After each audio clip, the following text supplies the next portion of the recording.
تو ایسے ملک کو دارالاسلام کہتے ہیں، اور میری نظر میں بھی پوری دنیا میں کہیں بھی دارالاسلام نہیں ہے، اگر ہو تو یہ میرے علم کی کمی ہے۔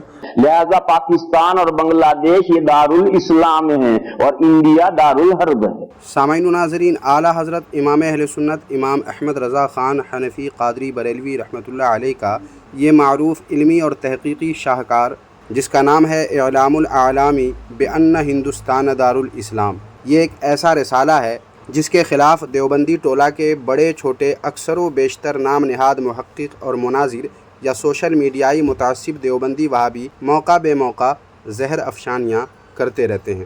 حالانکہ میرا یقین یہ ہے سامعین و ناظرین کہ یہ دیوبندی وہابی لوگ اس موضوع پر اپنے علماء دیوبند کے جتنے بھی کتب و رسائل یا فتاوے ہیں انہیں پڑھ لیں، یا بنا پڑھے بھی اعلیٰ حضرت رحمۃ اللہ علیہ کے اس تحقیقی اور علمی رسالے کو مکمل پڑھ لیں تو اس کے دلائل کی مضبوطی اور اعلیٰ حضرت رحمۃ اللہ علیہ کی شان تحقیق پر اش کرنے لگیں گے، اور آئندہ ساری زندگی اس رسالہ کے خلاف طوفان بدتمیزی یہ دیوبندی وہابی لوگ غلطی سے بھی نہ کریں گے، بشرطے کہ ان دیوبندیوں وہابیوں کے پاس خوف خدا یا کم از کم غیرت ہو، جس کا دیوبندیوں میں فقدان روز روشن کی طرح عیاں ہے۔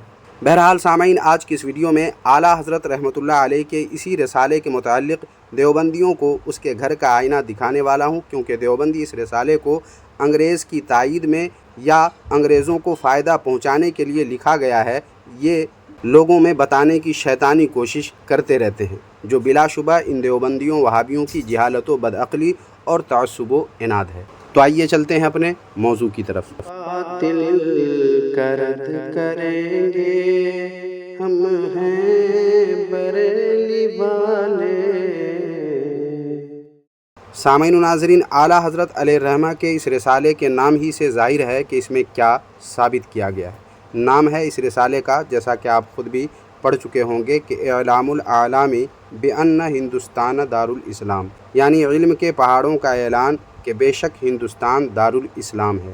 اس رسالے میں سامعین فقہ حنفی کے امام اعظم ابو حنیفہ رحمۃ اللہ علیہ اور دیگر ائمہ کرام و فقہائے اسلام کے حوالے سے ہندوستان کو، کس ہندوستان کو؟ غیر منقسم ہندوستان کو دارالاسلام ثابت کیا گیا ہے۔ آزادی سے پہلے والے ہندوستان کو دارالاسلام ثابت کیا گیا ہے، حالانکہ اکثر دیوبندی علماء ہندوستان کو دارالاسلام نہیں بلکہ دارالحرب قرار دیا ہے۔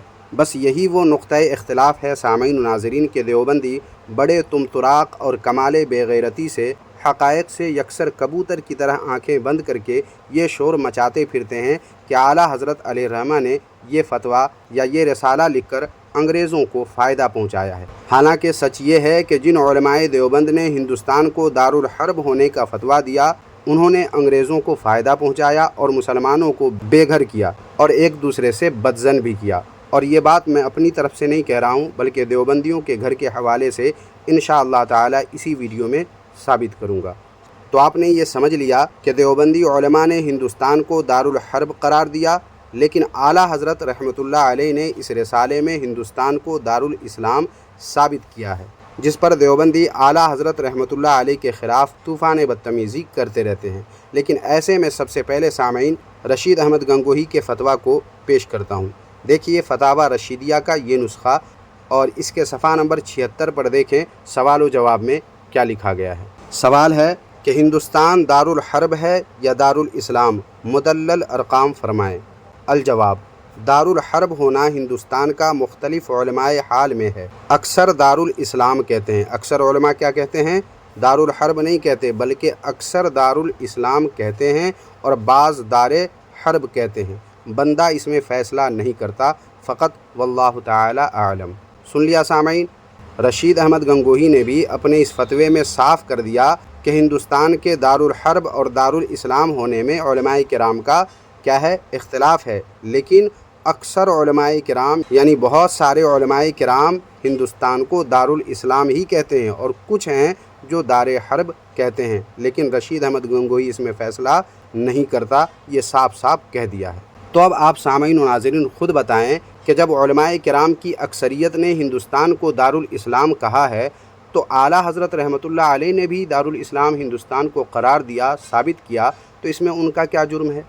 اگر اعلیٰ حضرت رحمۃ اللہ علیہ کو دیوبندی وہابی لوگ اس وجہ سے مطعون کرتے ہیں کہ انہوں نے ہندوستان کو دارالاسلام قرار دیا، ثابت کیا، تو ان اکثر علماء کرام جنہوں نے دارالاسلام قرار دیا ہے ہندوستان کو، ان کے بارے میں دیوبندیوں کا کیا خیال ہے؟ کیا ان اکثر علماء کرام کو بھی برا بھلا کہیں گے؟ ان کے خلاف بھی طوفان بدتمیزی کریں گے؟ ان کو بھی وہی کہیں گے جو اعلیٰ حضرت رحمۃ اللہ علیہ کے متعلق کہتے ہیں؟ نہیں کہیں گے۔ کیوں؟ صرف اور صرف اس لیے کہ دیوبندی اعلیٰ حضرت رحمۃ اللہ علیہ پر جو اعتراض کرتے ہیں یہ اپنے علم و تحقیق کی وجہ سے نہیں بلکہ تعصب و عناد کی وجہ سے۔ جب اپنے دیوبندی علماء میں علم و تحقیق کی یتیمی دیکھتے ہیں اور اعلیٰ حضرت رحمۃ اللہ علیہ کی علمی و تحقیقی شان دیکھتے ہیں تو انہیں جلن ہونے لگتی ہے، اور اسی جلن اور حسد کی آگ میں جل بھن کر یہ لوگ اعلیٰ حضرت رحمۃ اللہ علیہ کے صحیح مسئلے کی وضاحت پر بھی انہیں مطعون کرتے ہیں۔ لیکن جن اکثر علماء کرام نے ہندوستان کو دارالاسلام قرار دیا ہے، ان کے خلاف دیوبندیوں کا خاموشی اختیار کر لینا اس بات کی واضح دلیل ہے کہ یقیناً یہ دیوبندی وہابی لوگ اعلیٰ حضرت رحمۃ اللہ علیہ سے بغض و عناد رکھتے ہیں، اور اسی بغض و عناد کی وجہ سے صحیح فیصلہ اور صحیح مسئلہ کی وضاحت کے باوجود ان کے خلاف زہر افشانیاں کرتے رہتے ہیں۔ سامعین و ناظرین، اب ایک اور حوالہ ملاحظہ کیجیے۔ دیوبندیوں کے گھری کی یہ کتاب ہے جس کا نام ہے کفایت المفتی، اور اس کی جلد اول ہے۔ یہ دیوبندیوں کے مفتی اعظم کی کتاب ہے، اور اس کے صفحہ نمبر 20 پر دیکھیں کیا لکھا ہوا ہے۔ جواب میں لکھا ہے کہ ہندوستان کے دارالحرب ہونے نہ ہونے میں علماء کا اختلاف ہے، اور میرے نزدیک نہ پورا دارالحرب ہے نہ پورا دارالاسلام۔ بعض احکام میں مثلاً جواز جمعہ و عیدین وغیرہ میں دارالاسلام ہے، اور بعض احکام مثلاً محارب گورنمنٹ سے سود لینے میں دارالحرب ہے۔ تو سامعین و ناظرین، ان دونوں حوالوں سے صاف ہو گیا کہ اس مسئلے میں علماء کرام کا اختلاف رہا، مگر باوجود اس کے اکثریت کس طرف ہے؟ اس طرف ہے کہ ہندوستان دارالحرب نہیں بلکہ دارالاسلام ہے۔